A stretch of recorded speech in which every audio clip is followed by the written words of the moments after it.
Good morning, good afternoon, good evening. Thank you guys once again for joining the Nine Innings Podcast, hosted by yours truly, Kevin Thompson, founder and CEO of 9i Capital Group. Thank you guys for joining us. As I always say, subscribe to the channel. As I always say, go and get my book, MLB to CFP, live on Apple and Amazon. If you have any questions, comments, or concerns, email us at info@9icapitalgroup.com, or if you can go to the website at www.9icapitalgroup.com to schedule an appointment. As you know, we're here to do what? Educate, empower, and engage, and also entertain. And this is the best of. Over the last 12 to 15 months, we've had wonderful individuals on this podcast. We've had PhDs, economists, investment portfolio managers, CEOs, company owners, agents. Today, we're giving you the best of.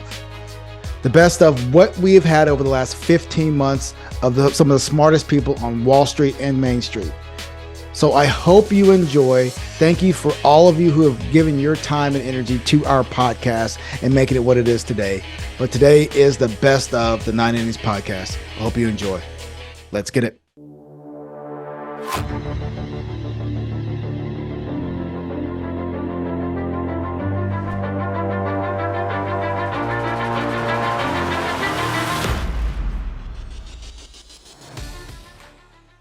This first episode comes from our man, Tyrone Ross Jr., where we talk about crypto markets, and the blockchain. I hope you enjoy. Instruments out there. Today we're talking with Tyrone Ross Jr. about crypto. This guy's forgotten more about crypto than I could ever know. Tyrone Ross, welcome to the show. This is a little bit aside, but just tell me a little bit about Turnkey and what you provide there. Yeah, so think of Turnkey as the Plaid of crypto. So when you go and somewhere it tells you to link a bank account or to link your 401k or whatever, that's what we're doing for the crypto ecosystem, where we're allowing individuals to link their crypto accounts at a Coinbase, at a Gemini, so that their financial advisors could see them. I don't necessarily understand the industry per se. I feel like I have a really good knowledge, but you've probably forgotten more crypto than I've ever learned. So just for layman's terms, crypto, what is it actually? It's not a currency, but what actually is it? Well, it is, just depending on where your feet are, right? Yeah. Currency here in the United States. Yeah. But I think the term crypto is the original sin of the space, right? Calling it crypto, right? Crypto after cryptography and cryptographic keys. And so anyway, cryptocurrency, crypto assets is a better name that I use, right? Cryptocurrency is a form of a crypto asset. I gotcha. Started with a bunch of different technologies coming together to create internet money. Gotcha. All it is, right? So we could send all other things over the internet. There's never been a way for me to send value over the internet the same way I would be able to if I saw Kevin in the parking lot, walked up to him, handed him $20 and walked away. Yeah. The only person that knew that was me. The only people that knew that was me and Kevin. Nobody else knew. Yeah. They didn't know the amount. They didn't see what I handed them. They didn't see anything.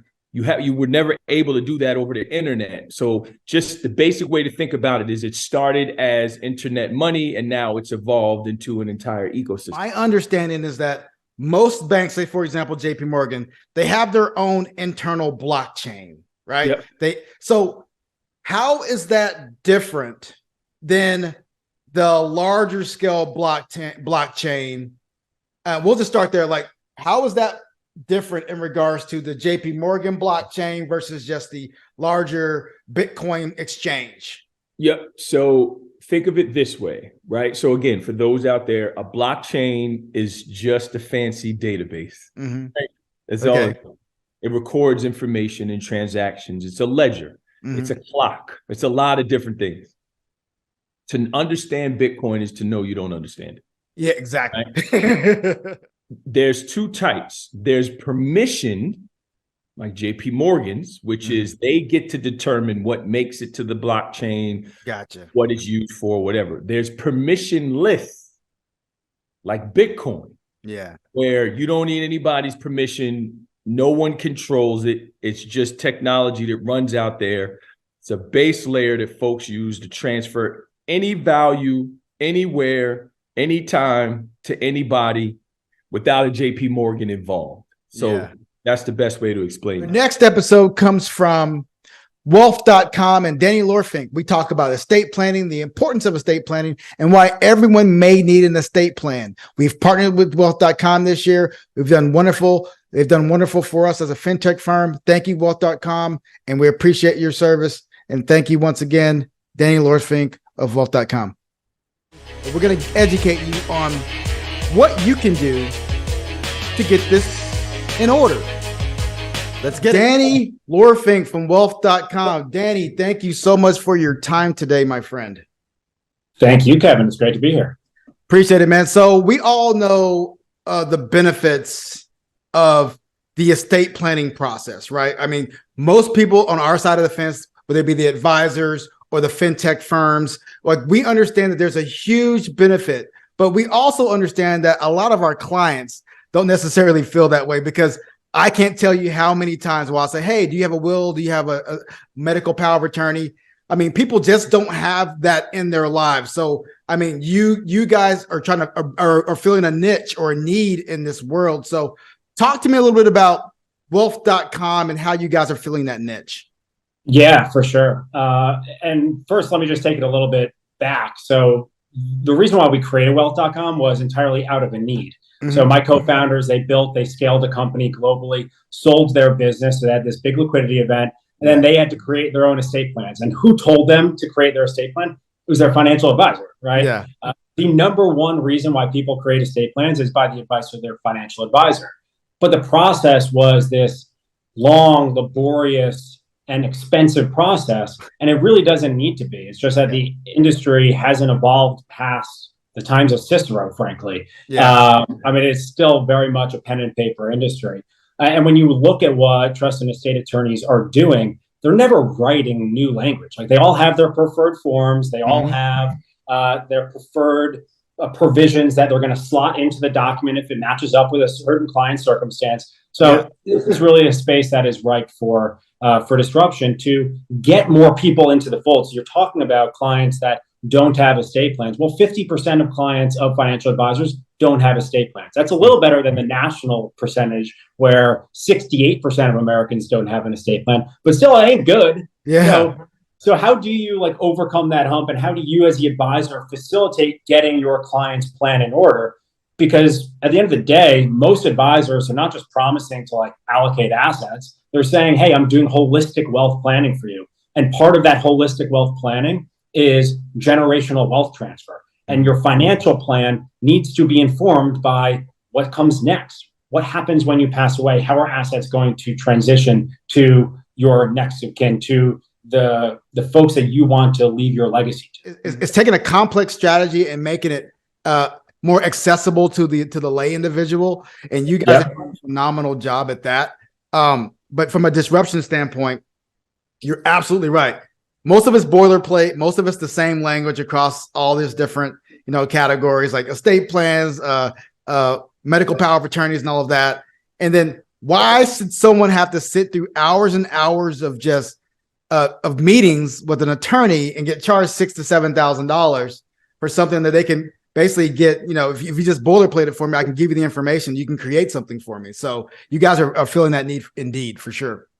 Yeah, and I'd actually change one of the words there, and the word is boilerplate, because I think boilerplate in many instances brings to mind this notion of lowest common denominator, kind of this out of the box, not customized. Yeah. And that's really not the case at all. Yeah. What we did, and what was core to our ethos, was not presenting some LegalZoom-esque solution, which, no, knock them. I think they do a great job with their niche over there, but really elevating it and saying, how can we, as people that just went through this liquidity event and understanding our needs and wanting really high quality estate planning documents that are customized to our circumstances, deliver this at scale, deliver the same quality that you should in theory get at it with a trust and estate attorney, or greater, but at a fraction of the cost and with a lot less friction. And that's what technology at the end of the day is supposed to do. It's supposed to reduce frictions, increase accessibility, reduce costs, and hopefully increase quality and lower the chance of error. On this third episode, we were talking with Nancy Davis of Quadratic Capital. Nancy, phenomenal mind. She has a mind that loves to do investing in a slightly different. We're talking about volatility, talking about some really high-level topics here. Nancy Davis of Quadratic Capital Management. Hey, Nancy Davis of Quadratic Capital Management. Today we're talking about volatility and inflation, the only two things that matter. I have Nancy Davis of Quadratic Capital Management. Nancy, thank you for joining us today. Thanks for having me. So to give you guys a little background, Nancy Davis founded Quadratic Capital Management in 2013 and is the portfolio manager. In our lexicon, we call it the PM. That's just what we do in our business. But for Quadratic Interest Rate Volatility and Inflation Hedge ETF, ticker IVOL, and the Quadratic Deflation ETF, ticker BNDD. So before we go any further, Miss Davis, I want to tell you, can I call you Miss Davis, Nancy? What? Call me whatever. You call me Nancy. That's fine. So how did you come about founding this firm? Like, why? I mean, did you just come up and say, you know what? I have an idea and I want to start my own company. How did this come about? Well, I was very fortunate to spend almost a decade at Goldman Sachs, and that was a great training ground. I was on the proprietary desk there, so we managed Goldman's own capital. This is pre-financial crisis when those kind of desks existed, and I have like kind of a different way of investing, a different style, and so I just thought, you know, it's very unique. There's a need for it in investors' portfolios. And then kind of, I guess, through that experience, decided that I wanted to start my own firm in 2013. We talk about equity market volatility, right? We talk about currency market volatility, and we talk about fixed income volatility. You are specializing in the interest rate volatility space. So how does that impact equity market returns? And perhaps how does that impact investor sentiment to a degree? Well, I think the media gives a lot of attention to the VIX, which is a certain specific type of equity volatility. But anytime that there's an options market, there has to be a vol market because volatility goes into pricing options. And I think the one thing that a lot of investors just don't realize, which they probably will eventually, is that any place that they have residential mortgages inside their portfolio, those are actually short options. They're actually short fixed income volatility because US homeowners are long the option to prepay their loan whenever they want. Therefore, owners of that financial mortgage are short options to homeowners. And whenever you're short options, you're short vol. And it's specifically fixed income vol, not equity vol. And so that's why part of our firm was really giving investors a way to access long fixed income volatility, long interest rate volatility, instead of only being short with some of these passive indices. How is the Fed's decision to not reinvest impacting the interest rate volatility sector? Well, QE was very vol dampening. And so I think it's logical to think that the opposite, quantitative tightening, when the Fed allows mortgages to mature and roll off their balance sheet, will be vol increasing. And so far this has been the case. You know, the caps are really small. I think the thing to keep in mind is that the Fed's, it's called the SOMA holdings, which are what the Fed actually went out and bought with the QE purchases or their active purchases. That balance sheet piece of their portfolio is $8.2 trillion. It's ginormous. And the caps just increased in the month of September, but even the doubling of the caps is still relatively tiny compared to the Fed's balance sheet. So I do think there's a lot more potential volatility coming in the interest rate and fixed income markets. And I think it's a good time for investors to like wake up and smell the coffee and just be aware any place that they own the ag index or core fixed income, about a third of that index is short vol, short fixed income vol because of mortgages. So basically higher interest rates, lower asset pricing, lower values. But you know what comes with that? Higher yields, right? Well, it's interesting because the US yield curve is so incredibly inverted that although the Fed has hiked policy rates and the market believes the Fed's going to hike more, the longer dated bonds are actually paying less yield than shorter dated bonds, which is not a normal environment. So the market is definitely in a kind of abnormal state. And I think the other times the Fed has tried to unwind their balance sheet, it hasn't gone very well. And so I think right now it's a really tough time for investors because inflation is super elevated in our day-to-day lives. But interestingly, inflation expectations in the future are not very expensive. So the market consensus is definitely that the Fed hiking policy rates is going to cool future inflation and that we've reached peak inflation. And I think that's where there's potentially an opportunity for investors to add inflation exposure to their portfolio because the market is not pricing it. The Fed might have retired that word transitory, but the market is not. Next up, we have Johnny Collins, a Fort Worth native and a true TCU alumni. He is co-owner of Community National Title. Johnny Collins, enjoyed the show. We talked about finance. We talked about credit markets. We talked about interest rates and how that's impacting title industry.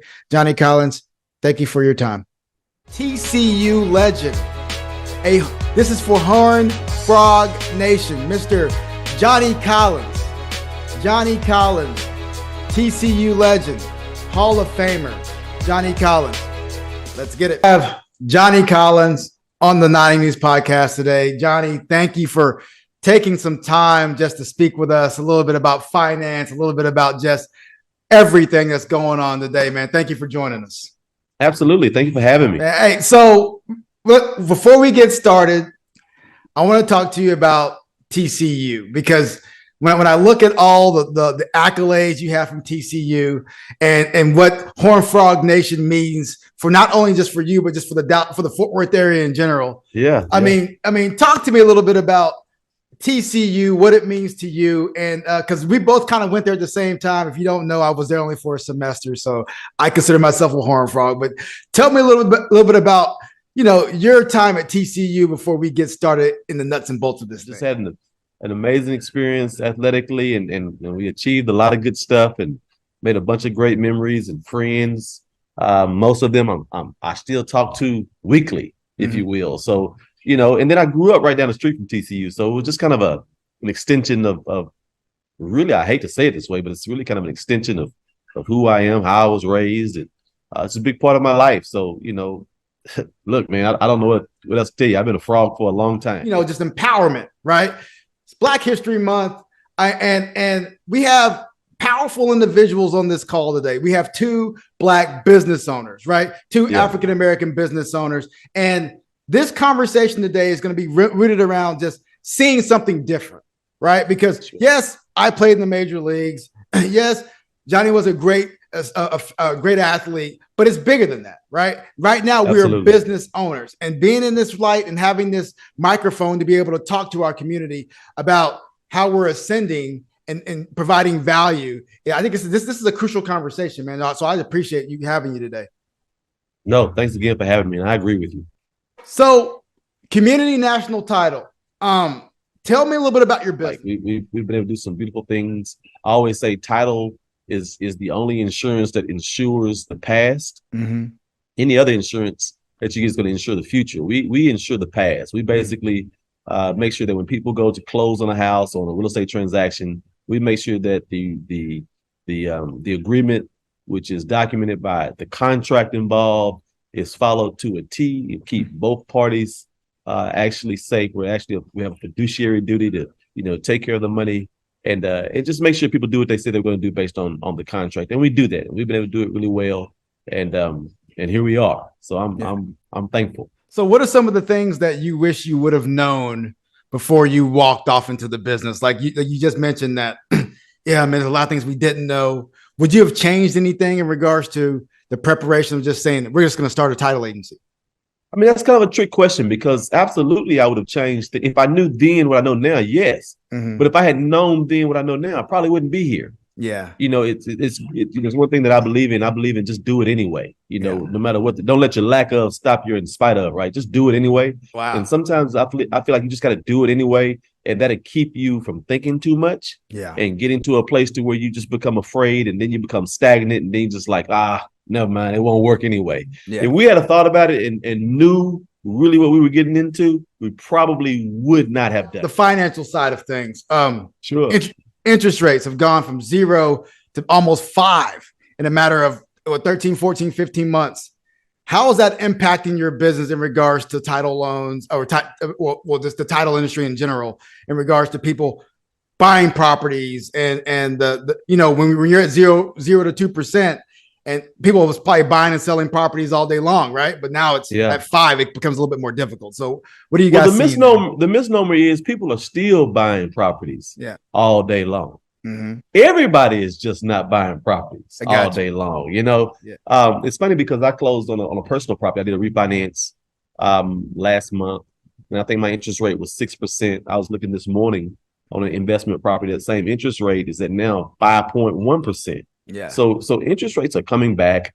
People are kind of getting off the fence. Did it slow things down for us? Absolutely. It slowed things down for the industry because people were so shocked that interest rates shot up so fast. But the reality of it is guys, 7% is a really good interest rate. Yeah. It's just that we were in the 2 and 3s, and those were the greatest interest rates in the history of mankind, outside of 0. Yeah. So I think it's just people getting readjusted to know this is the new reality, mm-hmm. and that interest rates are not going to stay, in the 2s forever. Just like they weren't going to stay in the 7s forever. Mm-hmm. They're starting to balance back out. Our economy is kind of starting to try its best to stabilize, and that could change tomorrow. Nobody has a crystal ball to really know what's going to happen.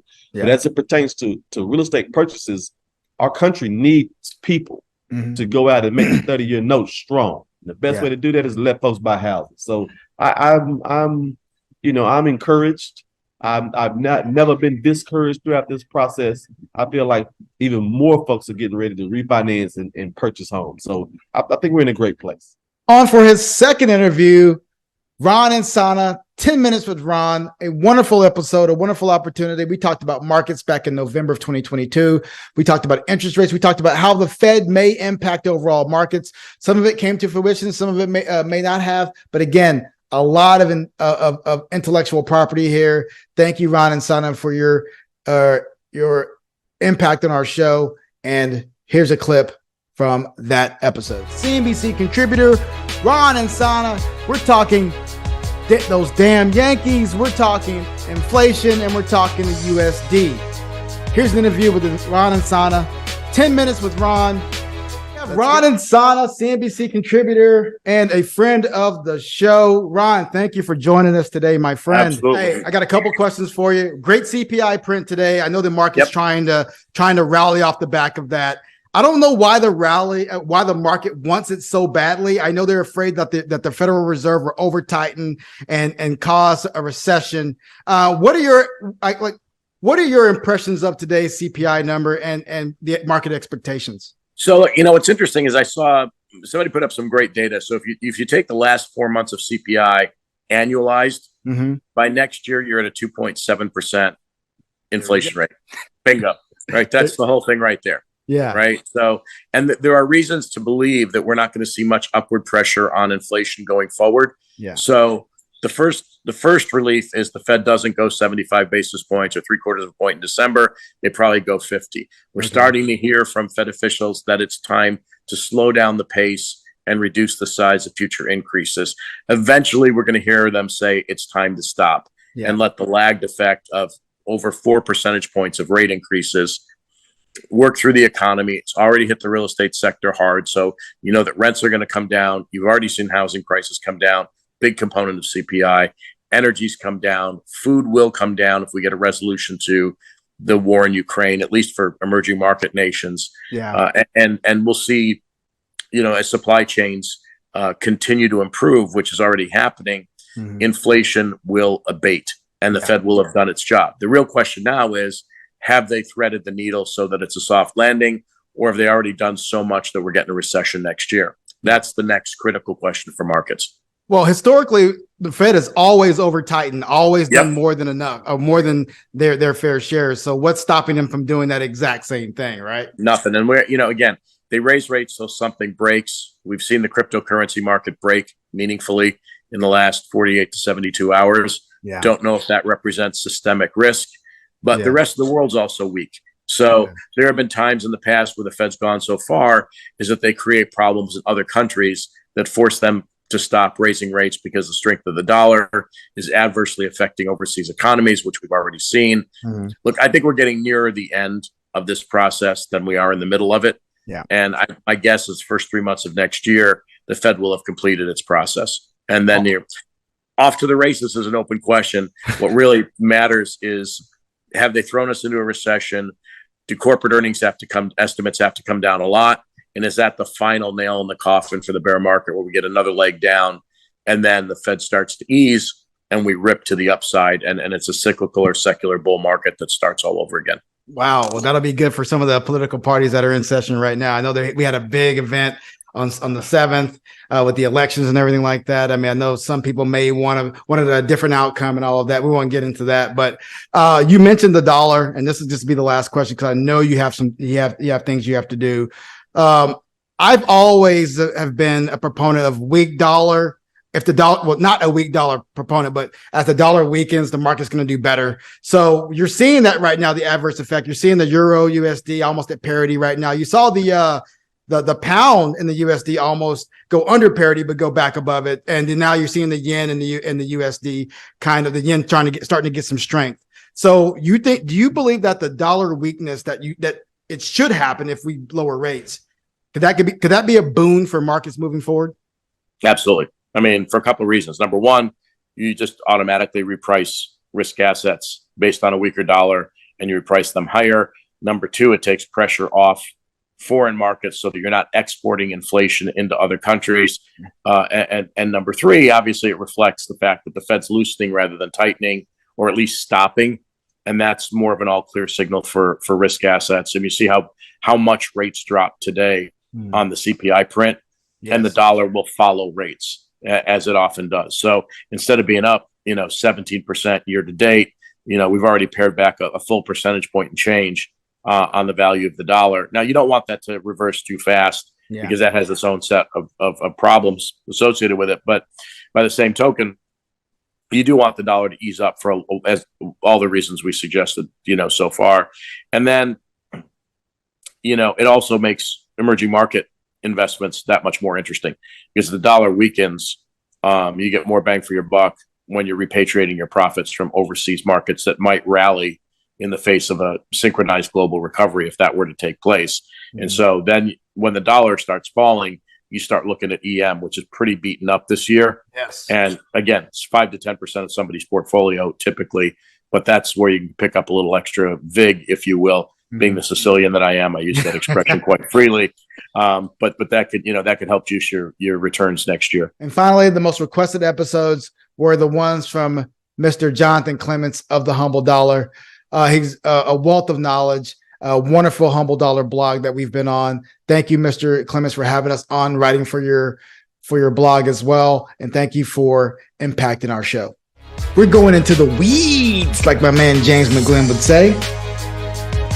We're with Mr. Jonathan Clements of the Humble Dollar. And yes, we're talking retirement planning because we're about to go into the weeds with Jonathan Clements. Let's get in. Clements, Humble Dollar extraordinaire, multiple books he's written as well. Mr. Jonathan Clements, thank you for joining the 9 Innings Podcast today, my friend. Hey, Kevin, it's great to be on with you again. So I know the Humble Dollar has gone from, a kind of like a part-time journey for yourself to a full-time day job. And you've had multiple people have their input in the Humble Dollar. And I know it's changing a little bit. And one thing, John, we're all curmudgeons on that Humble Dollar. We're all old guys like, stay off my lawn. The comments are extraordinary. So talk to me a little bit about where Humble Dollar is today and what you envision moving forward. So, Kevin, the site was launched at year-end 2016. So we're about 6.5 years into this. You go back to the initial months of Humble Dollar, and I was getting about 60,000 page views per month. Yeah. Last month in July, we had 512,000 page views. It was the best month ever for the site. Congratulations. And one of the things that's, I think, helped to drive traffic this year is the site has become more focused. So when I launched it, I really didn't know what it was. It was just a blogging platform and a chance for me and some other people to write about what we were interested in terms of finance. Today, it's much more focused on retirement issues, and the audience is those approaching retirement or in retirement. And as you know from your friend James McGlynn, we write about some pretty nerdy stuff. I mean, one of the topics that gets people really hot and bothered on Humble Dollar is so-called IRMA, these income-related monthly adjustment amounts, this Medicare premium surcharge. I know that if I run a story on IRMA, I'm going to get great traffic that day. I don't think there are many websites out there that can make that claim. Plus, retirement planning, it's deep. It's very, very deep. So I appreciate what you're doing. Yeah, I think when a lot of people think about money management, they immediately go to the investment piece. Yeah. We spend 90% of our time talking about the financial markets and which funds or stocks we ought to own. We really need to flip that script. I mean, that should be 10% of the conversation. When you start to think about retirement planning, you're dealing with issues like Medicare. Should you be on traditional Medicare or Medicare Advantage? Once you decide that, you're like, how are you going to get what sort of Medigap policy? What sort of drug plan are you going to get? Are these IRMA premium surcharges for Medicare going to be an issue? When are you going to claim Social Security? What is going to be your housing situation in retirement? For people who approach retirement or are in retirement, the financial world gets really complicated. And the last thing that they really need to worry about is, whether they own this mutual fund or that mutual fund. That is immaterial compared to these other huge decisions they need to make. Immaterial. I'm glad you said that, because even in the financial planning process, I humbly believe that is such a small part of the puzzle that everything else around you can destroy your financial life versus just a stock market going down 10 or 15%. So you're absolutely right from that standpoint. Some arguments against, Medicare Advantage versus Medicare. I mean, talk to me a little bit about what is your understanding around Medicare Advantage and why someone would go towards Medicare Advantage versus just traditional Medicare? So at least in the short term, Medicare Advantage will tend to be less costly. Mm-hmm. If you do traditional Medicare, you're going to have to, beyond the Medicare premiums, which everybody has to pay, you are going to have this Medigap policy. You do need to buy a drug plan. By contrast, if you get Medicare Advantage, often you'll get drug coverage as part of the plan, and you're not even allowed to buy one of these Medigap policies that fills in the gaps. Mm-hmm. So initially, Medicare Advantage can be less costly, but you may find down the road that there are copays or the need to go out of network and so on that can make it much more costly. And beyond all that, a lot of people who end up on Medicare Advantage tend to chafe because, they do need to live within the restrictions of the Medicare Advantage plan. There may be a limited group of doctors that they can go to. If they're out of state for whatever reason and they're traveling and they get sick, it may be an issue because the Medicare Advantage plan doesn't extend that far. So there are limitations with Medicare Advantage, but the long and the short of it is, if you can't afford traditional Medicare, maybe Medicare Advantage is the way to go. It may be the less costly plan for you, particularly if you can keep yourself in reasonably good health through retirement. Question for you that it's often overlooked for retirees: the widow's tax. I know people don't necessarily think about it because you're on your way. You're getting your Social Security. Your spouse may be getting their Social Security. You may be getting half of that, so you got a pretty good income coming there. Then you have the IRA distributions coming as well. So you have all these distributions coming to you. Maybe you have some annuities and things like that. Maybe some pensions. All this money coming to you, and then one of your spouse suddenly passes away, And now that puts you way up into a higher tax bracket. So we very rarely talk about that quote unquote tax that's out there on widows or widowers. On the Humble Dollar blog, is that often talked about?